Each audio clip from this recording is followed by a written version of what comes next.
For more than 2 decades, the Middle East seemed locked in a frozen conflict. Arab nations refused to recognize Israel. Peace talks had collapsed, and the Palestinian issue remained unresolved. Then, almost out of nowhere, came a diplomatic shockwave that few believed possible. In 2020, the Abraham Accords burst onto the global stage, a bold and controversial agreement that saw Arab countries openly normalize relations with Israel for the first time in a generation. It was hailed by some as a historic peace breakthrough and dismissed by others as a betrayal of the Palestinian cause.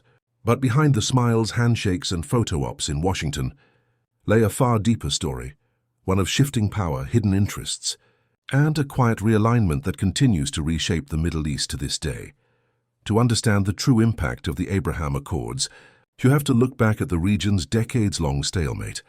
Since Israel's creation in 1948, the Arab world had largely rejected open ties with it, demanding first a resolution to the Palestinian crisis. Only Egypt in 1979 and Jordan in 1994 had made peace, both under immense U.S. pressure. Every other Arab government feared backlash from their people and neighboring states.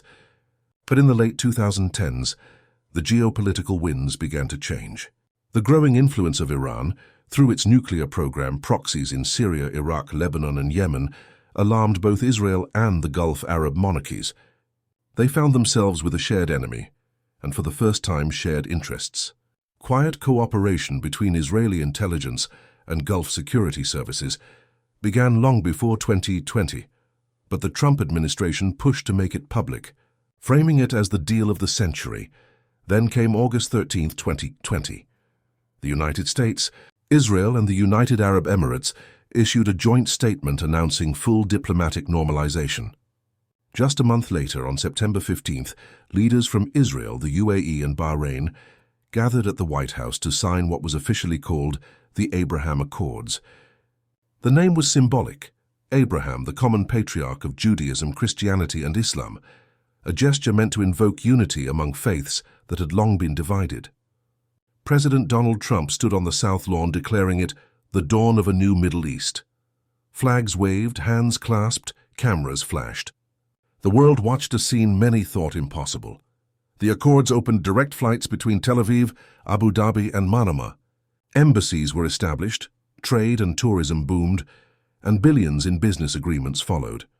For Israel, the benefits were obvious: legitimacy in the Arab world, new economic partners, and a united front against Iran. For the UAE and Bahrain, it was an opportunity to access Israeli technology, cybersecurity, agriculture, and military innovation, while strengthening ties with Washington at a crucial moment in their regional competition with Iran and Turkey. The United States presented itself as the peacemaker, even though critics saw it as a strategic alignment rather than true reconciliation. But the Abraham Accords also carried deep controversy. Palestinian leaders called them a betrayal, accusing the signatories of abandoning their cause in exchange for weapons deals and economic promises. They argued that peace without justice, without addressing occupation, settlements, and refugees, was hollow. Across Arab streets, reactions were mixed. Some saw hope for progress, others saw political theater.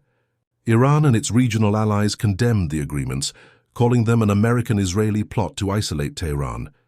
Meanwhile, supporters pointed to tangible results: direct flights, joint medical research during the pandemic, and visible cooperation that was once unthinkable. In the years since, the ripple effects have continued. Morocco and Sudan soon joined the normalization wave, signing their own versions of the Accords.